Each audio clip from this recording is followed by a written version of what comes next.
Chapter तो देखा ही सबने। नया चैप्टर का नाम है फसलों के त्योहार। फसलों के त्योहार, ठीक है। फसलों के त्योहार, फसलों के त्योहार, त्योहार तो हम सब मनाते हैं ना, फसलों के कैसे त्योहार हो सकते हैं, ठीक है। बहुत इंटरेस्टिंग सा टॉपिक है, थोड़ा सोचो, ठीक है।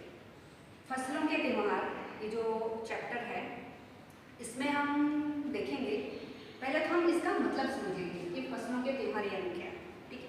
फसलों के त्योहार यानी कि ऐसे त्योहार जब हम मनाते हैं तो उनका कुछ ना कुछ कनेक्शन, कुछ ना कुछ नहीं, ऑलमोस्ट उनका कनेक्शन फसलों के साथ होता है। फसलों, जैसे कि भारत एक कृषि प्रधान देश है, यहाँ पे हर एक तरह की फसल उगाई जाती है। हम जो भी कुछ खाते हैं, गेहूँ, चावल, गन्ना, बाजरा, कपास, ठीक है, सब कुछ हमारे जो भी लाइफस्टाइल पूरा जो डिपेंड होता है ना, खाना खाने से लेके कपड़े पहनने तक सब कुछ हमारा उत्पादन जो है भारत में ही होता है। यानी भारत के खेतों में जो फसलें बोई जाती हैं उस पे होता है, यानी हम आत्मनिर्भर हैं। अब आते हैं फसलों में, तो फसलों का त्योहारों के साथ क्या कनेक्शन है।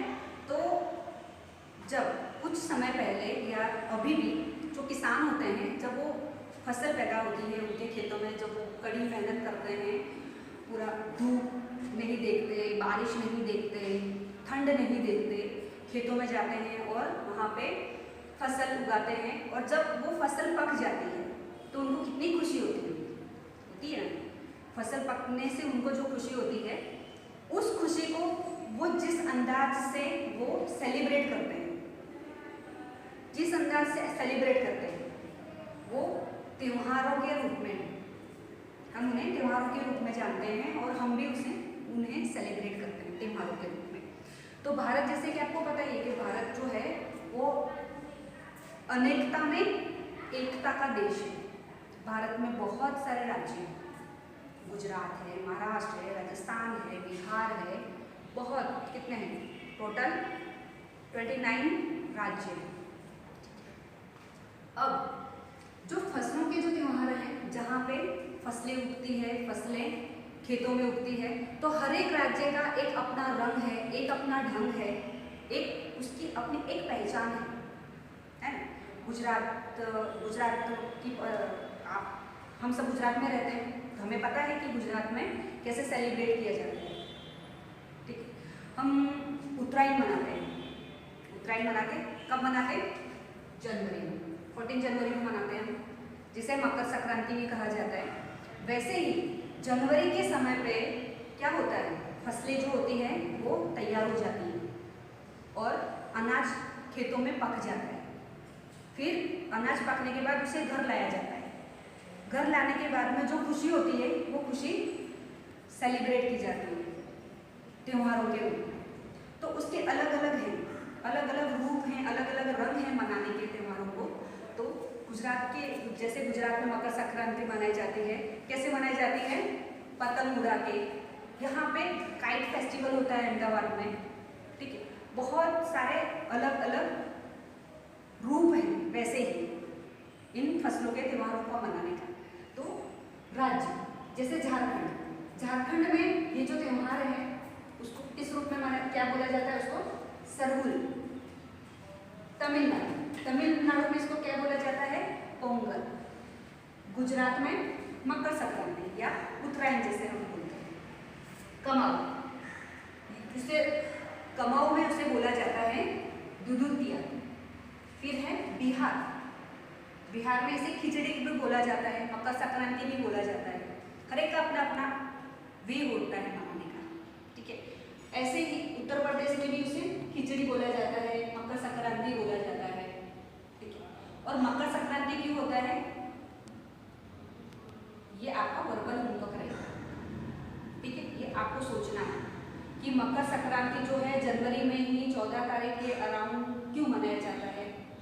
मकर संक्रांति क्यों बोला जाता है, क्योंकि उस दिन मकर जो है वो हिंट दे दिया मैंने आपको, आगे आपको करना है, ठीक है।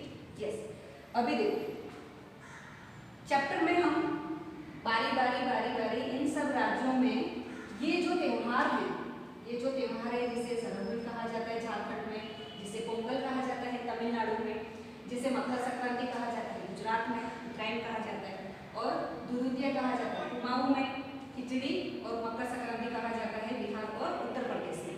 तो ये लोगों का क्या ढंग है, किस रंग से वो मनाते हैं, किस वे से वो मनाते हैं। जैसे मैंने बताया गुजरात में हम पतंग चगाते हैं, ठीक है, ऊंधिયું जलेबी बनाते हैं पूरा दिन, फिर रात को हम क्या करते हैं, वो लैंप जलाते हैं और वो काइट के वो धागों के बीच में उसमें ऐसे टाई करते हैं और फिर हम उन्हें उड़ाते हैं। सब कितना सारा सब अलग अलग है, सबका अपना अपना एक ढंग है उन्हें मनाने का। वैसे ही थोड़ा सा झारखंड के बारे में जो सरहुल है, तो झारखंड एक ऐसा एरिया है जहाँ की जो प्रकृति है वो कैसी है, उनकी जलवायु जो वो कैसी है, वहाँ पे जंगल का एरिया बहुत है, यानी वहाँ पे जंगल में जो लोग रहते हैं आदिवासी लोग ज़्यादा रहते हैं। तो आदिवासी जो लोग होते हैं वो क्या करते हैं, प्रकृति की पूजा करते हैं।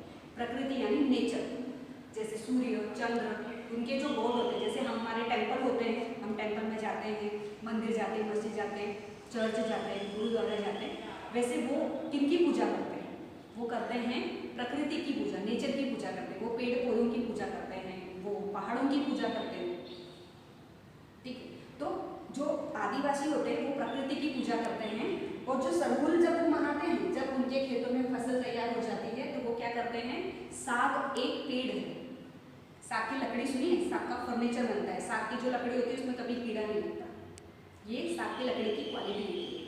साग के जो पेड़ होते हैं, साग के पेड़ों की वो क्या करते हैं, पूजा करते हैं। तो इस दिन जब सरहुल होता है तो वहाँ पे 4 दिनों तक मनाया जाता है ये फेस्टिवल, 4 दिनों तक सरहुल मनाया जाता है। पहले दिन क्या करते हैं, जो लोग होते हैं उनका जो घर होता है उस घरों की सफाइयाँ करते हैं, और वहाँ पे लोग घरों के आगे इकट्ठा हो जाते हैं और एक डांस करते हैं, वहाँ का नृत्य है, वो नृत्य करते हैं, उस दिन घरों के आगे करते हैं। दूसरे दिन वो नृत्य करते करते दूसरे के घर जाते हैं, जैसे हमारे यहाँ फेस्टिवल होता है तो हम कैसे हमारे रिलेटिव के वहाँ जाते हैं, हमारे नेबर्स के वहाँ जाते हैं, उनके ब्लेसिंग्स लेने जाते हैं, उनको बेस्ट विशेस लेने जाते हैं, है ना, गिफ्ट लेके जाते हैं। दिवाली होती है, ईद होती है, क्रिसमस होती है, तो हम कैसे एक दूसरे के घर जाते हैं गेट टुगेदर करने के लिए, वैसे ही यहाँ पे भी वो दूसरे दिन नृत्य करते करते जो है दूसरे के घर जाते हैं, और उनके घर पे जाके वो एक फूल का पेड़ लगाते हैं। फूल का पेड़ लगाने के बाद फिर उनमें एक प्रथा है, वो प्रथा ये है कि उनसे वो मांगते हैं, क्या मांगते हैं, चंदा। तो चंदा मतलब तुम्हारे दिमाग में आया होगा कि पैसे मांगते हैं, नहीं, यहाँ पे अलग है। यहाँ पे जो चंदा मांगते हैं उसमें क्या मांगते हैं, मुर्गी मांगते हैं, चावल मांगते हैं, ठीक है, चावल मांगते हैं, मुर्गी मांगते हैं, इस तरह से, ठीक। उसके बाद में फिर क्या करते हैं, ये सेकंड डे। और थर्ड डे फिर क्या करते हैं, वो जंगल में जाते हैं और वहाँ की जो प्रकृति है उनकी पूजा करते हैं, खाना बनाते हैं और खाना खाते हैं, मिलजुल के खाना वाना खाते हैं। और चौथे दिन फिर क्या करते हैं, चौथे दिन फिर जो उनके घरों में जो धान लेके आते हैं, धान यानी जो फसल का जो अनाज होता है, जो नई फसल हुई होती है उसका धान लेते हैं, उसकी पूजा की होती है। उस पूजा करने के बाद में जो धान बचा होता है उस धान को दोबारा उनके खेतों में जाके उस धान को प्रसाद मांगते हैं उनके भगवान का, और उसी धान को बोते हैं, उसी से फसल बनाते हैं, ठीक है। अब हम नेक्स्ट ऐसे ही आगे और किस तरह से और कैसे फेस्टिवल वो मनाते हैं, किस तरीके से मनाते हैं, वो हम नेक्स्ट क्लास में देखेंगे। Thank you.